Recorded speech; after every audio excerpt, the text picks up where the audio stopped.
시드기야 제9년 열째 달 10일에 바벨론의 왕 느부갓네살이 그의 모든 군대를 거느리고 예루살렘을 치러 올라와서 그 성에 대하여 진을 치고 주위에 토성을 쌓음에 그 성이 시드기야 왕 제11년까지 포위되었더라. 그해 넷째 달 9일에 성중에 기근이 심하여 그 땅 백성의 양식이 떨어졌더라. 그 성벽이 파괴됨에 모든 군사가 밤중에 두 성벽 사이 왕의 동산 견물길로 도망하여 갈대아인들의 그 성읍을 에워쌌으므로 그가 아라바 길로 가더니 갈대아 군대가 그 왕을 뒤쫓아 가서 여리고 평지에서 그를 따라 잡음에 왕의 모든 군대가 그를 떠나 흩어진지라. 열왕기하 25장 1절에서 5절입니다. 오늘은 예루살렘이 함락되다라는 주제로 함께 말씀 보겠습니다. 예루살렘이 기어코 함락을 당하고 왕은 포로가 되고 만 것입니다. 여호와는 위대하시니 우리 하나님의 성 거룩한 산에서 극진히 찬양받으시로다다. 터가 높고 아름다워 온 세계가 즐거워하며 큰 왕의 성 곧 북방에 있는 시온산이 그러하도다. 하나님이 그 여러 궁중에서 자기를 요새로 알리셨도다. 왕들이 모여서 함께 지나갔으며 그들이 보고 놀라워 두려워 빨리 지나갔도다. 시편 48편 1절에서 5절. 이처럼 난공불락을 자랑하던 예루살렘은 함락을 당하고 하나님의 성전은 불에 타기에 이른 것입니다. 그동안 예루살렘이 여러 차례 공격을 당했으나 왕들이 모여서 함께 지나갔으며 그들이 보고 놀라고 두려워 빨리 지나갔도다 한 대로 정복하지는 못했던 것입니다. 예루살렘을 공격했던 아수르 군대는 이 밤에 여호와의 사자가 나와서 아수르 진에서 군사 18만 5천을 친지라. 아침에 일찍이 일어나 보니 다 송장이 되었더라 하던 예루살렘이 멸망을 당한 것입니다. 이것은 큰 문제가 아닐 수가 없습니다. 이에 대한 구속사적 의미가 무엇일까요? 해답 부분을 보겠습니다. 하나님께서는 구약 성경을 통해서 크게 두 가지 예표를 들어 구원 계획을 설명해주고 계십니다. 첫째는 출애굽이요, 둘째는 출바벨론입니다. 출애굽의 예표를 통해서 드러내신 것은 6월절 어린 양의 피로 대속하셔서 해방시켜 주신 일입니다. 그러면 출바벨론이라는 예표를 통해서 계시하신 바는 무엇일까요?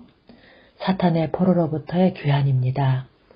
이 점을 주님께서는 주의 성령이 내게 임하셨으니 이는 가난한 자에게 복음을 전하게 하시려고 내게 기름을 부으시고 나를 보내사 포로된 자에게 자유를 눈먼 자에게 다시 보게 함을 전파하며 눌린 자를 자유롭게 하고 주의 은혜의 해를 전파하게 하려 하심이라 하였더라.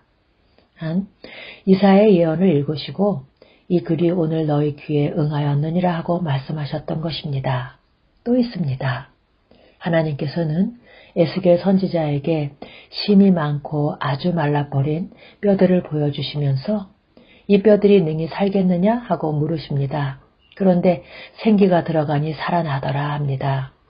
이 환성을 통해서 허물과 죄로 죽었던 자들이 성령으로 거듭남으로 구원에 이를 것을 계시해주고 있는 것입니다.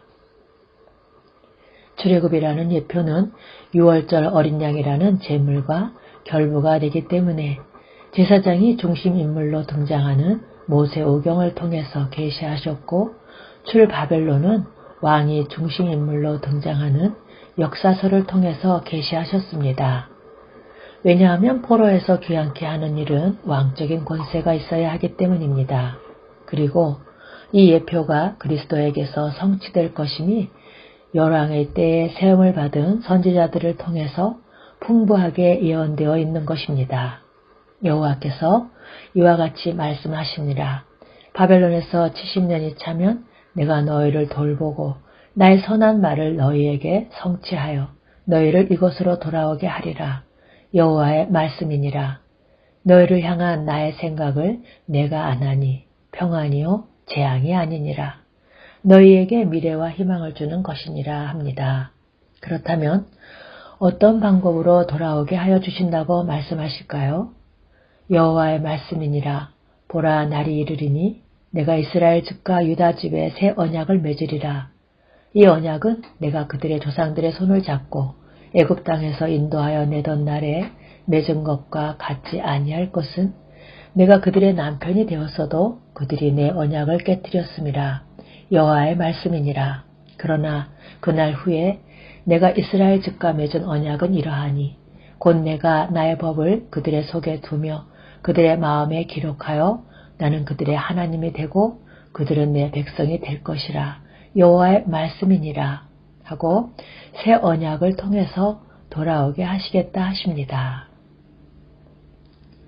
내가 너희를 여러 나라 가운데서 인도하여 내고 여러 민족 가운데서 모아들이고 고국 땅에 들어가서 맑은 물을 너희에게 뿌려서 너희로 정결하게 하되 곧 너희 모든 더러운 것에서와 모든 우상숭배에서 너희를 정결하게 할 것이며 또 새 영을 너희 속에 두고 새 마음을 너희에게 주되 너희 육신에서 굳은 마음을 제거하고 부드러운 마음을 줄 것이며 또 내 영을 너희 속에 두어 너희로 내 율례를 행하게 하리니 너희가 내 규례를 지켜 행할지라. 내가 너희 조상들에게 준 땅에서 너희가 거주하면서 내 백성이 되고 나는 너희 하나님이 되리라 합니다. 이것이 어떻게 가능하여질까요? 내 종 다윗이 그들의 왕이 되리니 그들 모두에게 한 목자가 있을 것이라.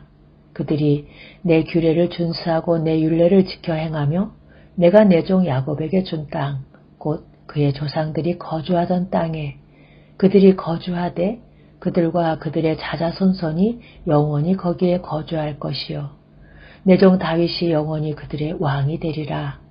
즉 다윗을 목자와 왕으로 세우셔서 이루어 주시겠다고 말씀하십니다. 새 언약, 다윗이 왕과 목자가 되리라 하심은 다윗의 자손으로 오실 그리스도의 구속을 통하여 이루어 주실 것에 대한 명백한 예언인 것입니다. 그럼 해설 부분을 보겠습니다. 예루살렘이 함락을 당하고 성전이 불에 탔다는 소식이 소망일까요? 절망일까요? 인간의 입장에서 보면 절망입니다. 그러나 인간이 절망하는 시점에서 일을 시작하시는 하나님의 구원 계획이라는 맥락으로 보면 소망이 되는 것입니다. 그래서 너희를 향한 나의 생각을 내가 아나니 평안이요 재앙이 아니니라. 너희에게 미래와 희망을 주는 것이니라 하고 말씀하셨던 것입니다. 이 점이 우리가 사로잡힌 지 12회째, 10째 달 5째 날에 예루살렘에서부터 도망하여 온 자가 내게 나와 말하기를 그 성이 함락되었도다 하였는데 그 도망한 자가 내게 나오기 전날 저녁에 여호와의 손이 내게 임하여 내 입을 여시더니 다음 아침 그 사람이 내게 나올 그때에 내 입이 열리기로 내가 다시는 잠잠하지 아니하였노라 한 말씀을 통해서도 분명히 나타납니다. 성이 함락되었다는 전가를 받기 전날에 여호와께서 선지자의 입을 여셨다는 것은 무엇을 의미하는 걸까요? 증언하라는 뜻입니다. 그래서 내가 다시는 잠잠하지 아니하였노라 하는 것입니다. 그러면 무엇을 증거하라 하실까요? 선지자의 증언에는 보라, 내가 오늘 너를 여러 나라와 여러 왕국 위에 세워 내가 그것을 뽑고 파괴하며 파멸하고 넘어뜨리며 건설하고 심게 하였느니라 하신 양면성이 있는 것입니다. 이제까지는 심판을 당하리라는 멸망을 경고했습니다. 그런데 저들은 듣지를 않았던 것입니다. 그러나 선지자의 경고대로 난공불락을 자랑하던 예루살렘이 멸망하고 만 것입니다. 이제부터는 돌아오게 하리라, 심으리라, 건설하리라는 회복, 즉 복음을 증거하라는 말씀입니다.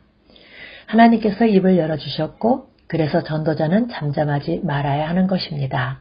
구약시대란 때가 참에 하나님이 그 아들을 보내사 여자에게서 나게 하시고 율법 아래에 나게 하신 것은 율법 아래에 있는 자들을 속량하시고 우리로 아들의 명분을 얻게 하려 하심이라 하신 율법 아래에 있던 시대입니다.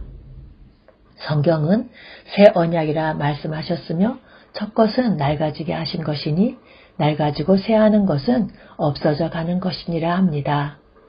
이런 맥락에서 의문으로 주어진 예루살렘 성, 성전, 제사법 등은 개혁할 때까지 맡겨둔 것이라 합니다. 그러므로 불가피하게 폐하여져야만 할 것들이라는 것입니다. 왜냐하면 이같이 율법이 우리를 그리스도께로 인도하는 초등교사이기 때문이라는 것입니다. 또한 예루살렘 성이 왜 망해야만 하는가? 율법의 행위로는 그의 앞에 의롭다함을 얻을 육체가 없다는 자력구원의 불가능성을 드러내기 위해서입니다.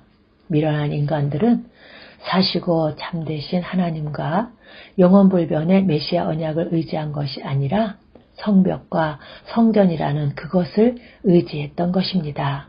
그리하여 솔로몬의 성전은 이것이 여호와의 전이라, 여호와의 전이라, 여호와의 전이라 하는 거짓말을 믿지 말라 하신 대로 임마누엘에 대한 모형으로가 아니라 우상화되고 말았던 것입니다. 솔로몬의 성전은 자신들의 죄로 말미암아 불에 탔으나 실제로 오신 성전은 우리들의 죄로 말미암아 헐려야만 했던 것입니다. 이 점을 갈라디아서 3장에서는 믿음이 오기 전에 우리는 율법 아래에 매인 바 되고 계시될 믿음의 때까지 갇혔느니라. 이같이 율법이 우리를 그리스도께로 인도하는 초등교사가 되어 우리로 하여금 믿음으로 말미암아 의롭다함을 얻게 하려 함이라 하고 말씀합니다. 이것이 예루살렘의 멸망이라는 문제에 대한 하나님의 해답인 것입니다. 아멘.